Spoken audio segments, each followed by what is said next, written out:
Assalamualaikum warahmatullahi wabarakatuh. Salam sejahtera bagi kita semua.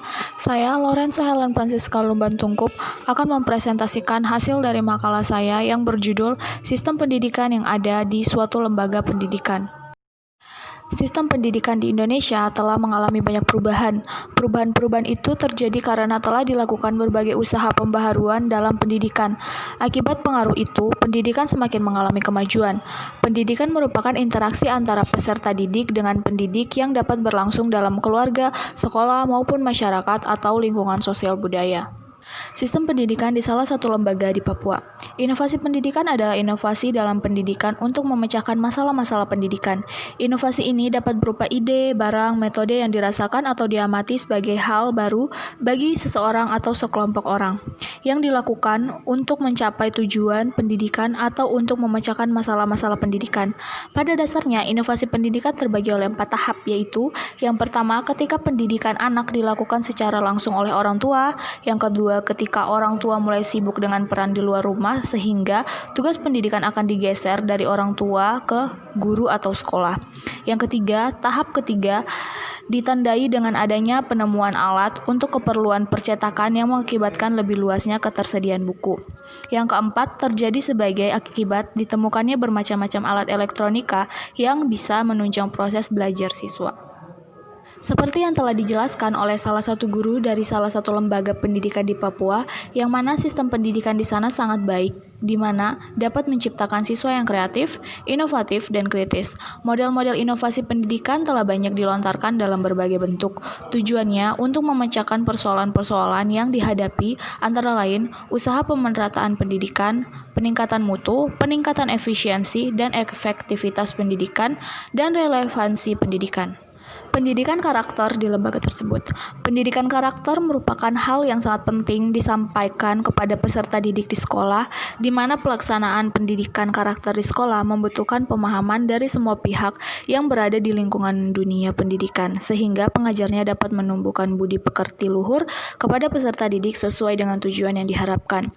Pendidikan karakter harus diimplementasikan kemudian diintegrasikan dalam kehidupan sekolah, baik dalam konteks pembelajaran di dalam kelas maupun di luar kelas. Oleh karena itu, penelitian ini dimaksudkan untuk mengidentifikasi strategi dan implementasi pelaksanaan pendidikan karakter di lembaga pendidikan tersebut. Seperti yang telah dijelaskan oleh seorang guru dari lembaga tersebut, bahwa pendidikan karakter telah berjalan baik, terlebih didukung oleh guru BP, guru agama, dan guru PPKN, yang senantiasa bekerja sama untuk membangun pendidikan karakter. Namun, pada saat menjalankannya, sangat banyak tantangan yang harus dilewati, di antaranya yaitu murid yang masih belum disiplin, kurangnya rasa peduli akan sesama antar murid dan guru. Untuk bisa mencapai pribadi yang bermoral, salah satu cara yang dapat dilakukan adalah memberikan pembelajaran secara efektif, efisien, dan menarik, atau dalam bahasa sekarang disebut PAIKEM. Praktis, aktif, inovatif, kreatif, dan menyenangkan. Untuk dapat mencapai pembelajaran karakter yang berkualitas, perlu dirancangkan strategi yang inovatif.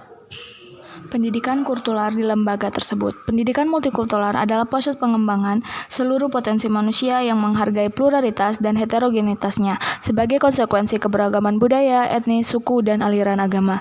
Pendidikan multikultural menekankan sebuah filosofi pluralisme budaya ke dalam sistem pendidikan yang didasarkan prinsip-prinsip persamaan, saling menghormati dan menerima, serta memahami adanya komitmen moral, sebuah keadilan sosial. Menurut pemaparan seorang guru dari lembaga tersebut, pendidikan multikultural di lembaga itu berjalan dengan baik, karena semua saling bertoleransi dan jiwa menanamkan keberagaman yang nyata sebagai bentuk implementasi Bhinneka Tunggal Ika. Terlebih, di Papua banyak suku yang berbeda, warna kulit, dan agama, namun kami di sini bersatu untuk menciptakan integrasi pendidikan semua sama dalam menerima pendidikan. Permasalahan sistem pendidikan di lembaga tersebut. Permasalahan yang dihadapi berkaitan dengan kurangnya penerapan pendidikan karakter kepada peserta didik di lingkungan sekolah karena adanya ketidakseimbangan antara kecerdasan yang dikembangkan dan kebiasaan buruk yang sering mereka lakukan.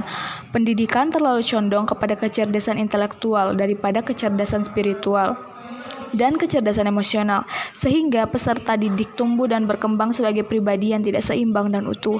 Akibatnya, pendidikan hanya melahirkan peserta didik menjadi orang yang pintar, tetapi kurang memiliki pribadi yang bermoral dan beradab. Kesimpulan, sistem pendidikan yang berlaku di lembaga tersebut sangat baik, di mana dapat menciptakan siswa yang kreatif, inovatif, dan kritis. Tiap guru mapel atau guru BP serta guru agama dan guru PKN sering membentuk dan menanamkan karakter siswa. Tapi terkadang individu dalam tiap siswa yang kurang siap dalam pembentukan karakter. Permasalahan yang dihadapi dalam pendidikan karakter siswa adalah merubah kebiasaan. Kebiasaan seseorang perlu waktu dan kesabaran untuk mengubahnya. Guru punya tantangan besar dalam menghadapi karakter siswa. Contoh dalam bertutur kata, masih saja ada bahasa yang tidak enak didengar atau suka datang terlambat ke sekolah, atau mungkin suka tidak jujur dan lain sebagainya. Hal-hal ini yang dapat membuat kita para guru bukan hanya membuat siswa pintar, tapi juga membuat siswa itu berkarakter yang baik. Lembaga ini sangat baik dalam menerapkan pendidikan multikultural, di mana semua saling bertoleransi dan jiwa menanamkan keberagaman itu nyata, tidak membeda-bedakan suku, budaya, maupun agama. Demikian penjelasan singkat dari saya. Jika ada kesalahan mohon dimaafkan. Wassalamualaikum warahmatullahi wabarakatuh. Salam sejahtera untuk kita semua.